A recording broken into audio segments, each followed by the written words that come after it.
Hermano, hace ya algunos domingos nosotros comenzamos como iglesia a compartir o a estudiar una serie de lecciones en las cuales hemos estado compartiendo de manera breve algunos aspectos importantes de la historia del cristianismo o de la historia de la iglesia cristiana.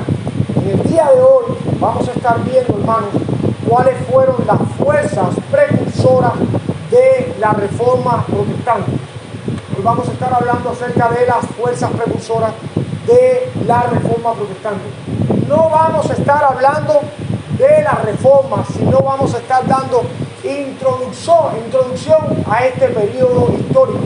Vamos a estar hablando acerca de algunos movimientos y de algunas personalidades que impulsaron para que este periodo histórico se llevara a cabo.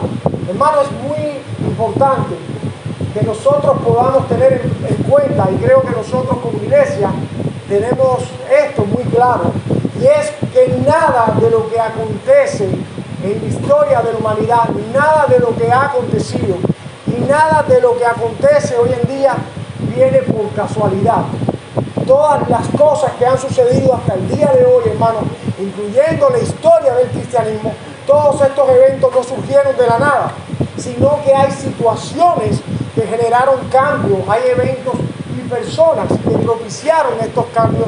De igual manera, hermano, los eventos y las situaciones que nosotros vivimos hoy en día como humanidad serán los precursores de los cambios de un futuro. Nada de lo que acontece por casualidad.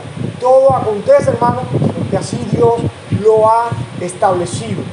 Dice un historiador, hablando acerca de la Reforma y de los cambios que trajo este glorioso periodo histórico. Dice este hombre: aunque la Reforma propiamente dicha no ocurrió hasta los comienzos o hasta comienzos del siglo XVI, las fuerzas precursoras que condujeron a la Reforma comenzaron a hacerse sentir durante los siglos anteriores. Es decir, 200 años antes de la Reforma ya se estaba preparando, ya Dios estaba preparando el territorio, el camino para que se diera este acontecimiento. Dice este comentarista también lo siguiente: lo que ocurre en el siglo XVI no es otra cosa que el desbordamiento de esas fuerzas que estuvieron haciendo presión por espacio de casi 2 siglos. Lo que vamos a hablar nosotros en esta mañana es precisamente de esas fuerzas que ejercieron presión, que prepararon el camino para que este evento histórico se diera. Vamos a estar hablando, hermano, estos son los 2 encabezados de los cuales vamos a estar enseñando a la iglesia en esta mañana. Vamos a estar hablando acerca de los movimientos precursores de la Reforma y también estaremos hablando de algunas personalidades muy importantes cuyo pensamiento, enseñanza, carácter, forma de ser piadosa impulsaron a muchos de los reformadores. Y en primer lugar, hermanos, vamos a estar hablando acerca del movimiento místico.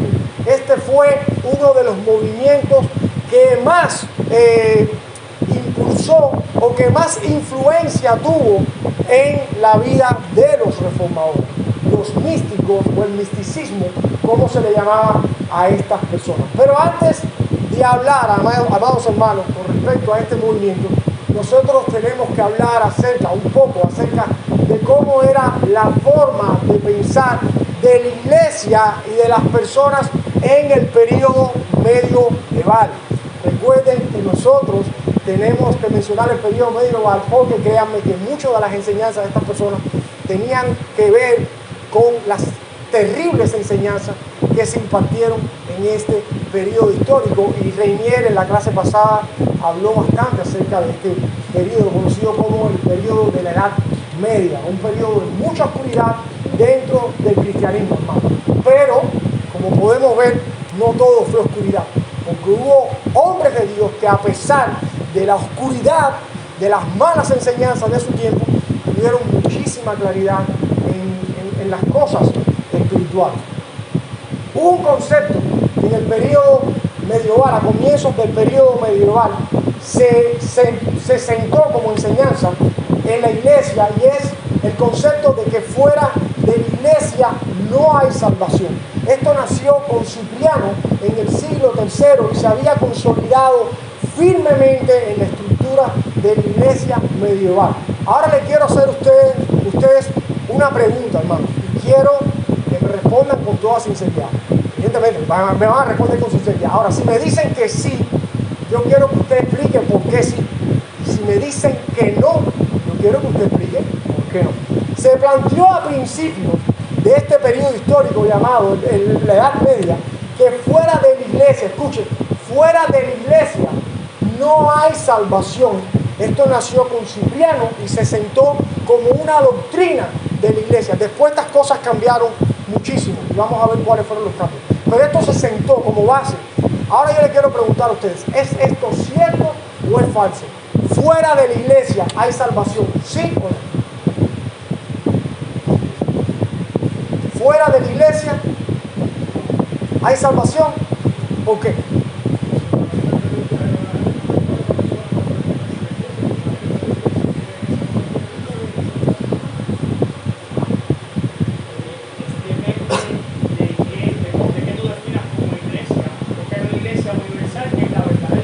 Exactamente, y está la iglesia local. Ahora, hermano, la iglesia, ¿por quiénes está constituida? ¿Por qué? Por personas que han sido salvadas. Entonces, este principio es errado. Fuera de la iglesia hay salvación. ¿Para qué ha sido formada la iglesia? ¿Para qué hemos sido llamados nosotros como iglesia? Para predicar el evangelio. Ahora, hermano, una vez que la persona se convierte, viene a formar parte ¿de qué? De la iglesia. Una persona no puede ser cristiana y quedarse fuera de la iglesia. Dime, hermano.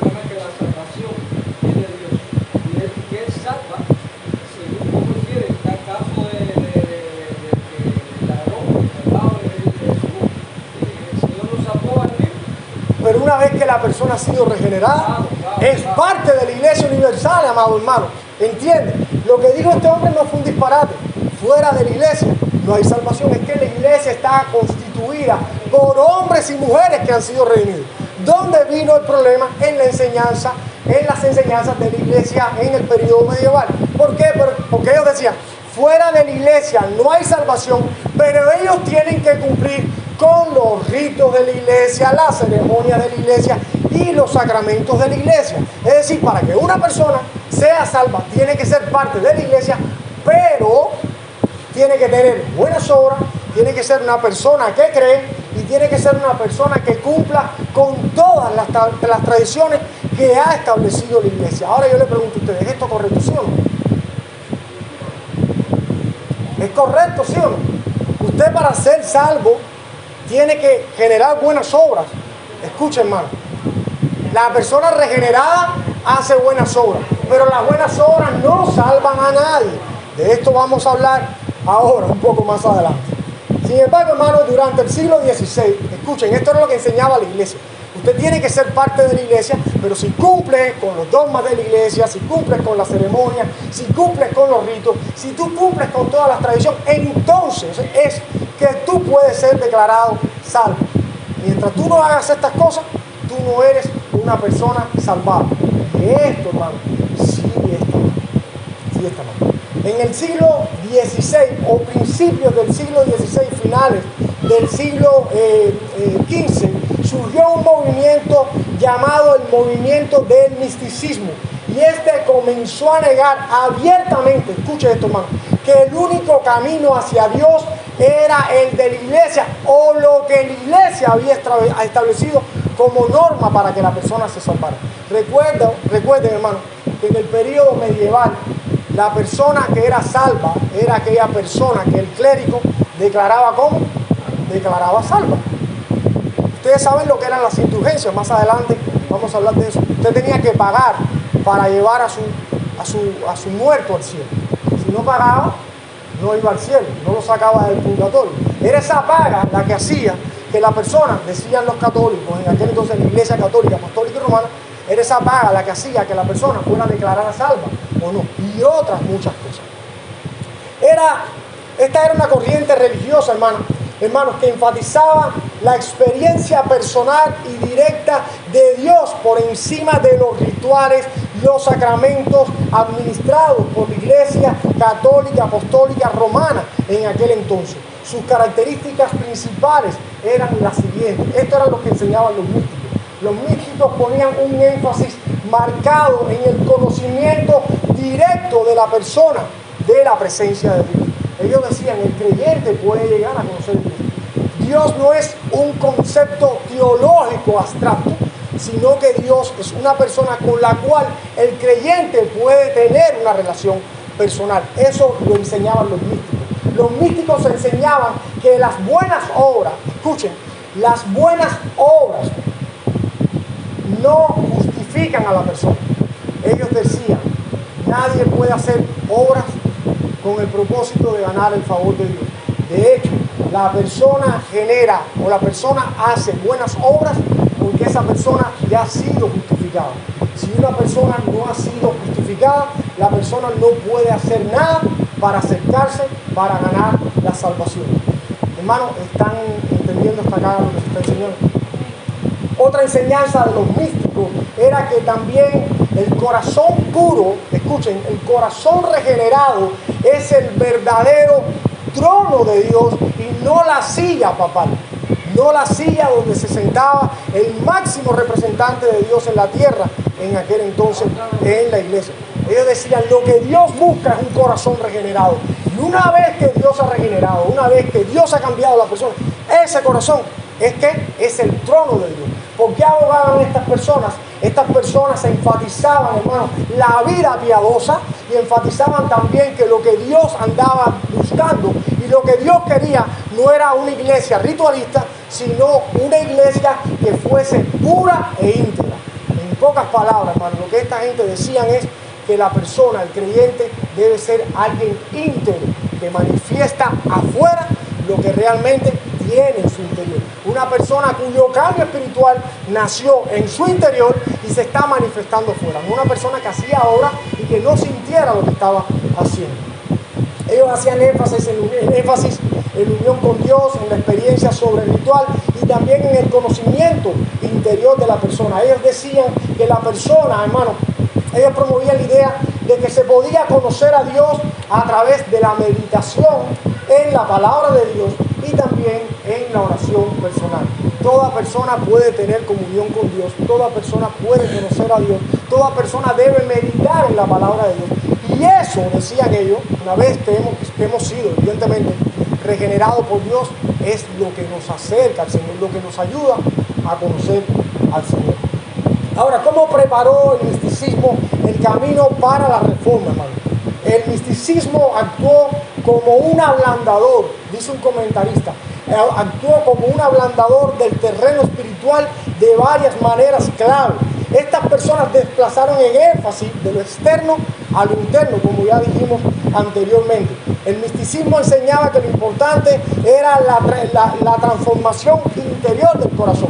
Ahora, ¿qué enseñaban los reformadores? ¿Qué enseñó Martín Lutero con respecto a este asunto? Lutero decía que la salvación es ¿por qué, hermano? ¿Por qué es la salvación? ¿Por medio de qué es la salvación? De la fe. Y la fe es algo que produce Dios, ¿dónde? En el interior de la persona. Eso lo enseñó Lutero y era lo que enseñaban los místicos. El cambio lo genera Dios, ¿dónde? En el corazón de la persona. Los místicos también cuestionaban el monopolio espiritual del clero. Ellos decían lo siguiente, sostenían la idea de que cualquier persona, no solamente los sacerdotes, sino cualquier persona, podía tener una experiencia profunda con Dios en su vida cotidiana como cristiano, no solamente los monjes y los sacerdotes. Lutero, con respecto a este asunto, decía lo siguiente: todo cristiano es un sacerdote delante de Dios. Lutero fue el que enseñó acerca del sacerdocio de todos los creyentes, de todas las personas que han sido regeneradas. Esto, por supuesto, iba totalmente en contra de lo que enseñaba la Iglesia Católica en aquel periodo histórico. También, hermanos, los místicos enfatizaron la experiencia personal con Cristo. Ellos decían, aquí vamos a hablar de algunas figuras de las cuales vamos a estar hablando un poquito más adelante, un hombre llamado Taulero y también Écar, el autor de la imitación de Cristo, estas personas hablaban de un Cristo cercano a su criatura, de un Dios que amaba a sus hijos y que era cercano a sus hijos. Los reformadores como Lutero, ellos hablaban también de una idea de una relación personal con un Dios que es misericordioso, en contraposición a la visión de un Dios juez, como veía la Iglesia Católica a Dios en aquel entonces, un Dios juez, un Dios distante, cuya gracia se administraba principalmente a través de la Iglesia Católica. Es, hermano, el Dios que predicaban, que enseñaban los místicos, era un Dios totalmente diferente al Dios que presentaba ¿quién? Que presentaba la Iglesia Católica. ¿Por qué le decían los Mi hermano, porque ellos, misticismo viene de tratar de desentrañar los misterios interiores. Ellos iban a lo interior. Y místico fue la forma en que le llamaron precisamente la Iglesia Católica. Ustedes lo que están buscando son misterios, ustedes lo que se preocupan son por cosas místicas, ¿entiendes? Por algo del interior de la persona, ¿entiendes? Por eso se le llamaba místico a ese tipo de personas. Nada, el problema radica en que ellos querían tener el control total de la salvación personal por causa del pago y cosas de esas. Los católicos querían tener ese control y lo llegaron a tener por una realidad, ¿cómo se llama? A lo que una iglesia corporativa, no la iglesia universal. Ellos querían, no, hermano, querían un periodo medieval, la Iglesia Católica mandaba en todo, hermano, en todo, y más adelante vamos a hablar de esto. Y le digo, aunque no todas las enseñanzas de los católicos eran malas, hubo enseñanzas terribles, precisamente esto que ellos hablaban con respecto a la salvación, eso estaba bien torcido. Y este tipo de personas, es decir, los místicos, fueron los que tuvieron muchísima luz con respecto a este asunto. Ustedes tienen un concepto de un Dios, tienen una teología excelente, ven a un Dios que saben exponer lo que dice la palabra de Dios con respecto a Dios, pero ustedes le están negando una relación personal al hombre. Y Dios no es un Dios impersonal, Dios se relaciona con su criatura.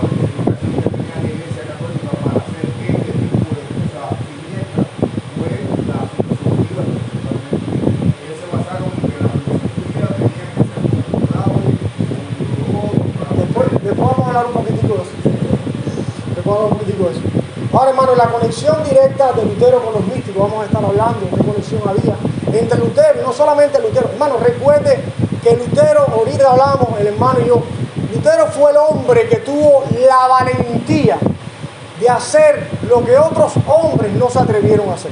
Porque clavar esas tesis, como él las clavó en la puerta de aquella iglesia, hermano, eso había que ser verdaderamente valiente. Porque ese hombre estaba enfrentando al poder eclesiástico más grande de la época. Y le podía, hermano, costar la vida.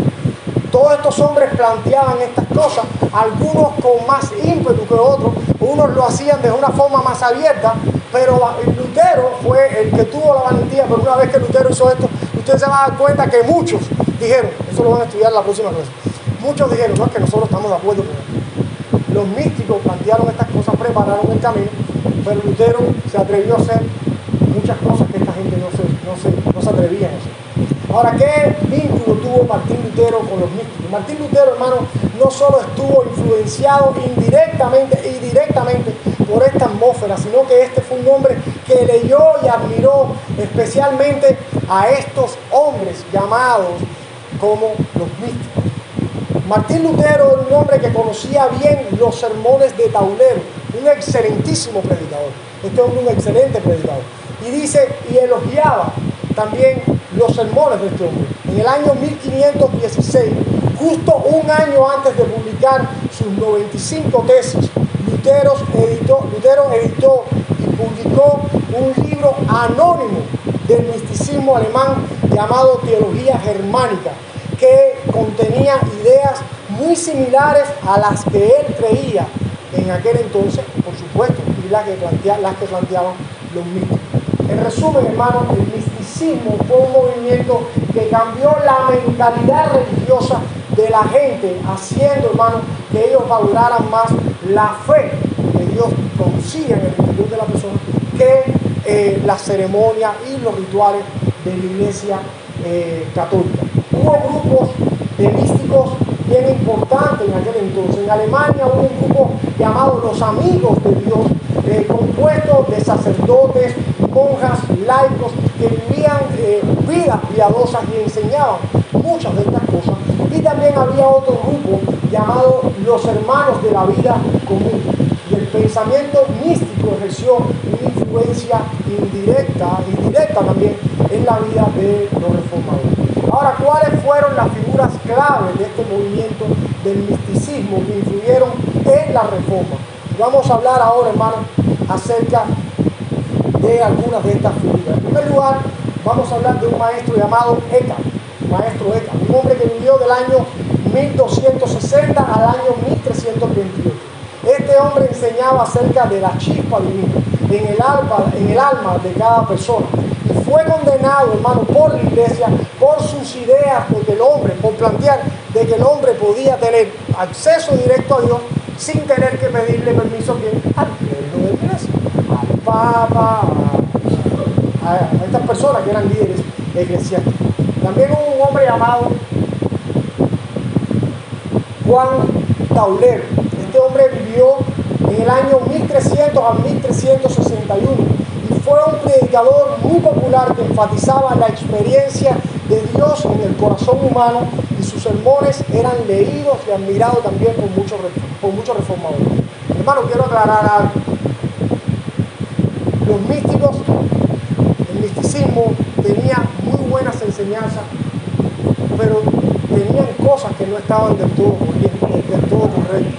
No todo lo que ellos enseñaban era bueno. Pero como yo le decía a un hermano en la mañana, en un apagón, hermano, la luz, en un apagón a las 12 de la noche, la luz del móvil, que es bien pequeñita, alumbra muchísimo, ¿verdad?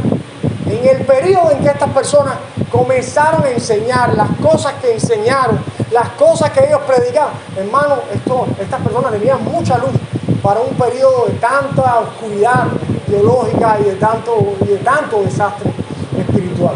Es decir, que es digno de admirar, aunque no creían todas las cosas como las creemos hoy en día, y no predicaban todas las cosas como las predicamos y las enseñamos nosotros. Estas personas tenemos que elogiar la forma en que ellos enseñaban muchas de las cosas que ellos creían. Ahora, Tomás de Campos, este hombre vivió en el año 1380 al año 1471 y fue el autor de un libro llamado La Imitación de Cristo, uno de los libros de más influencia de la cristiandad después de la Biblia. Y este libro, hermano, se centraba en la vida espiritual y en la relación personal del creyente con su Salvador, con Cristo. Estas fueron las personalidades más importantes. Hermano, recuerden que esto es una clase.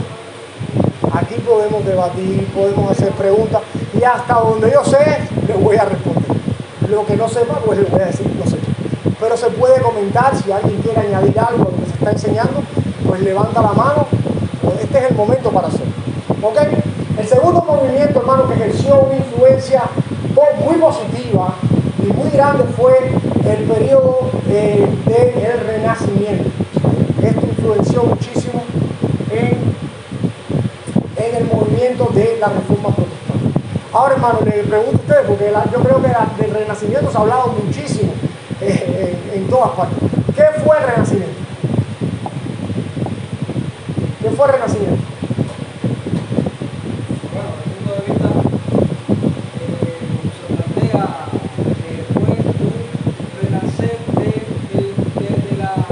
pensamiento antiguo griego, un poco marcado del humanismo también, pero era una vuelta al menos en el arte, buscando aquel teatro griego que surgió la ópera, surgieron todos los.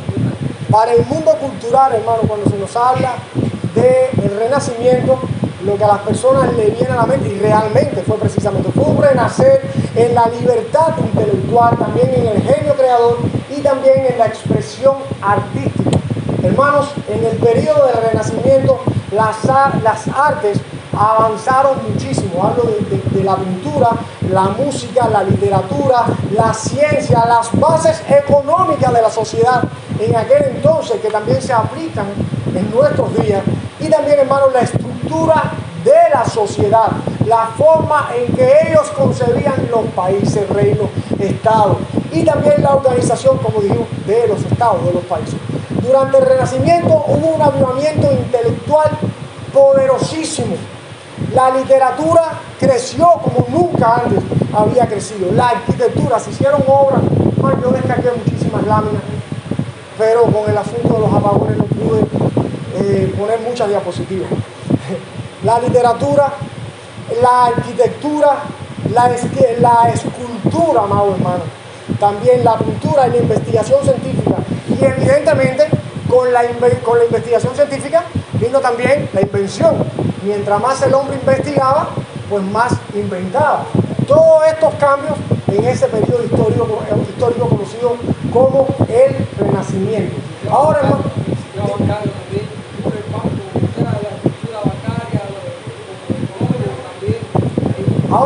el Renacimiento ayudó a la Reforma, pero los cambios extraordinarios en la sociedad vinieron después de la Reforma. Y eso se lo va a compartir ustedes, bueno, hermano, que tengan que hablar de la Reforma. Ahora, hermano, una de las cosas que cambiaron muchísimo en este periodo histórico fue el concepto o el espíritu individualista y también el espíritu nacionalista.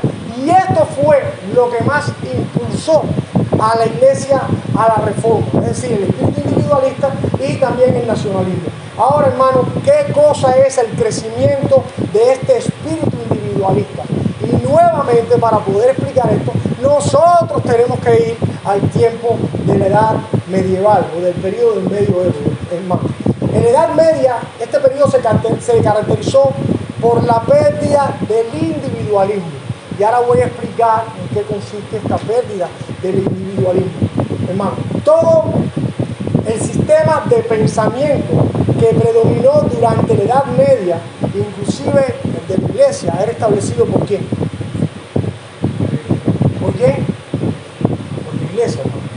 Este sistema de pensamiento comenzaba razonando con sus principios y reglas generales con el propósito de reconciliar principios filosóficos con la fe cristiana. Ahora había un gran problema acá, hermano. Una vez que ellos hacían su estudio, hacían su análisis y sentaban un dogma o una doctrina, nadie, bajo ninguna circunstancia, podía ir en contra de lo que ya se había establecido. Hermano, en el periodo medieval, en las universidades se enseñaba que las mujeres tenían menos dientes que los hombres. A nadie se le ocurrió decirle a su esposa: a ver, mi amor, abre la boca que te voy a contar los dientes. Y voy a contar los míos, a ver si lo que me están enseñando es cierto. Sin embargo, esto parece hoy en día algo ridículo, pero se enseñaba y nadie cuestionaba esto. La iglesia, el clero decía: esto es así, esto es lo que hay que enseñar y esto es lo que hay que creer. ¿En qué consiste la pérdida del individualismo? Hermano, todo el mundo tenía que pensar y creer lo mismo. Todo el mundo tenía que hablar lo mismo. Lo que habían recibido, eso era y punto. Ahora, hermano, este movimiento, este estilo de enseñanza se llamó escolasticismo, el cual fue Tomás de Aquino, fue uno de los representantes de este tipo de enseñanza. Y fue el sistema también sobre el cual la iglesia de la Edad Media estableció su dogma, usando la versión latina, es decir, la Biblia, además conocida como la Vulgata Latina, como la base de sus enseñanzas. En este periodo histórico nadie podía cuestionar ni lo que se enseñaba, ni la fuente de donde se había sacado esta enseñanza. La enseñanza, el dogma, lo había dado la iglesia. ¿Y cuál era la fuente que lo acabamos de decir? La Vulgata Latina. Nadie, hermano, podía cuestionar estas cosas. Las personas no tenían prohibido pensar. No tenían libertad de conciencia. De hecho, los reformadores, una de las cosas que defendieron a capa y espada es precisamente esto. Dios es el dueño ¿de qué? De la conciencia. Y el ser humano cree lo que quiera creer. Nosotros predicamos, pero la obra de regeneración, ¿quién la hace? Dios, el Espíritu de Dios. Si Dios no ha hecho nada, nosotros no podemos obligar a la persona a que haga lo que nosotros queremos que ellos hagan, siempre y cuando no terminen haciéndole daño a otra persona. Ahora, hermanos, todas estas personas tenían que pensar lo mismo y creer lo mismo. Ahora, hubo un movimiento conocido como el movimiento, un movimiento que propició este asunto del crecimiento individualista, disculpen. Y esto, principalmente los que propiciaron esto fueron ¿quiénes? Los místicos y los humanistas en aquel entonces. Uno de los grandes humanistas y también de uno de los místicos que se caracterizó por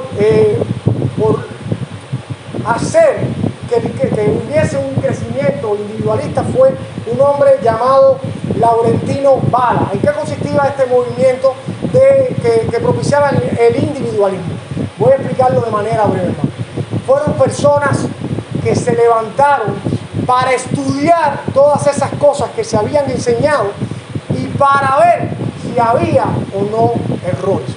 Personas que dijeron, tú me estás enseñando esto, tú dices de que esto es de esta manera, bueno, vamos a analizar si realmente eso es de esta manera. Hubo un hombre llamado Laurentino Valla, el cual usando esta metodología, hermanos, de criticarlo todo, lo que hacían estas personas era criticar la enseñanza de aquel entonces. Este hombre, usando esta metodología de cuestionarlo, se atrevió a cuestionar un libro que tenía la iglesia en aquel entonces que le llamaban La Adoración de Constantino. Y este hombre no solamente se atrevió a estudiarlo, sino que lo que dijo fue tremendo. El hombre dijo lo siguiente: el libro que ustedes llaman Donación de Constantino lo habrá donado cualquier otro menos Constantino. Ese libro no lo escribió Constantino. Eso es espurio.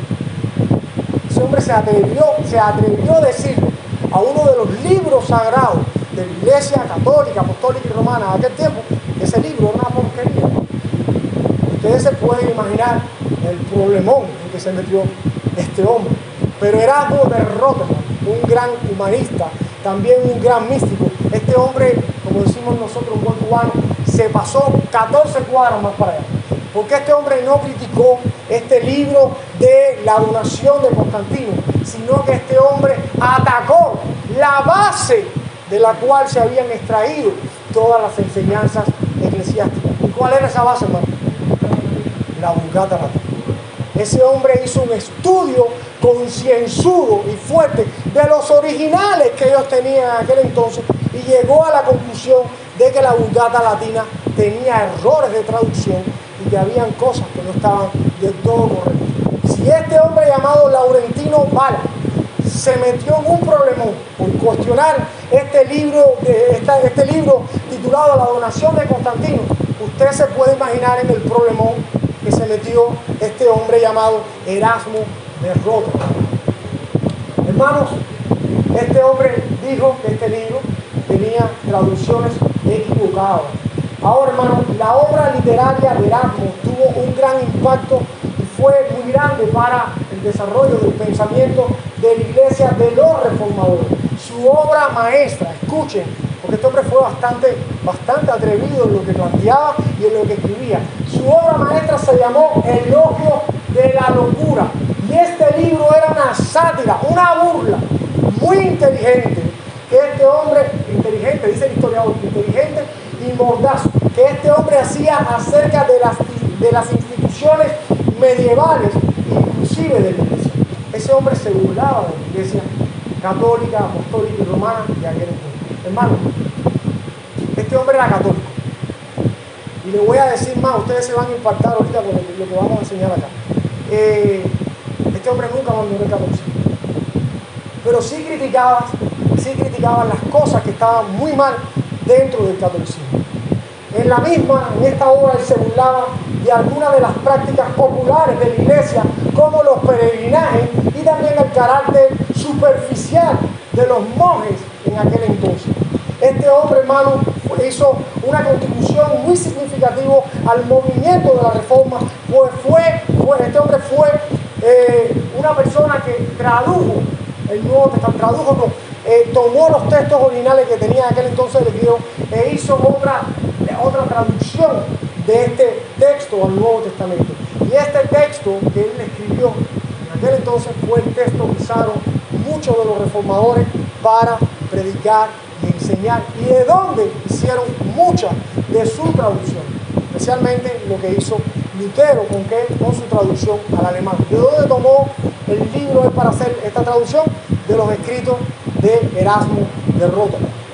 Hermano, vamos a oír lo que dice un historiador con respecto a este hombre. Erasmo de Rotterdam, el cual nació en el año 1466 y vivió hasta el año 1536, es el más grande erudito y más popular escritor de los días de la Reforma. Escuche esto, hermano. Su mayor ambición era librar a los hombres de los falsos conceptos acerca de la religión. Decía que la mejor manera de hacerlo era volver ¿a dónde? A la Escritura, a lo que decía la palabra de Dios. No lo que enseñaba la iglesia en aquel entonces cerrado, sino ir a lo que dice la palabra de Dios. Su Nuevo Testamento griego, el cual él escribió en el año 1512, poquitos años antes de la Reforma, dio a los traductores un texto exacto sobre el cual trabajar. Criticó implacablemente a la iglesia romana y se dedicaba especialmente en poner en ridículo a hombres no santos que ocupaban órdenes santas. Ah, tú dices que tú eres santo y tú dices esto. Tú no eres santo, chico. Tú eres un pecador. Eso es lo que hacía este hombre. Ahora dice este historiador, ayudó grandemente a la Reforma, pero hermano, sorprendentemente nunca se unió a la Reforma. Fue un excelente humanista, fue un excelente místico, hizo grandes aportes. Los reformadores tomaban, se nutrían de las enseñanzas de este hombre. Sin embargo, cuando explota la Reforma, él no se une a la Reforma, aún estando muy de acuerdo con lo que enseñaban, con lo que predicaban los reformadores. No se unió a la Reforma, hermano, sino que se quedó con los católicos, apostólicos y romanos. Con ese sistema que él criticaba, él se quedó. Ahora yo quiero decir algo, hermano. ¿Ustedes creen que Martín Lutero tuvo la intención de dividir la iglesia católica, apostólica y romana? No, amado. Martín Lutero lo que quiso era reformar esa iglesia. Esto está mal, esto hay que cambiarlo. Tenemos que vivir una vida santa para Dios. Pero nunca, hermano, nunca Martín Lutero quiso dividir la iglesia. Yo creo que quizás esto fue lo que pensó Erasmo también. Las cosas hay que cambiarlas acá. El asunto es, hermano, que él nunca salió de la iglesia católica, apostólica y romana. Y debido a esto hubo historiadores que se atrevieron a hablar palabras tan fuertes como estas que voy a decir ahora. Fue un hombre grandemente usado por Dios, aunque con toda probabilidad, dicen estos historiadores, muy probablemente Erasmo de Rotterdam nunca llegó a conocer a ese Dios que tanto usó. Dice, yo tengo otra opinión, hermano. Hay historiadores que opinan así. Él no quiso salir de la iglesia católica. Yo le digo, Martín Lutero nunca hubiese querido dejar la institución católica. Él lo que quería era cambiar, reformar las cosas que estaban haciendo mal, cosas que ellos no aceptaron bajo ninguna circunstancia.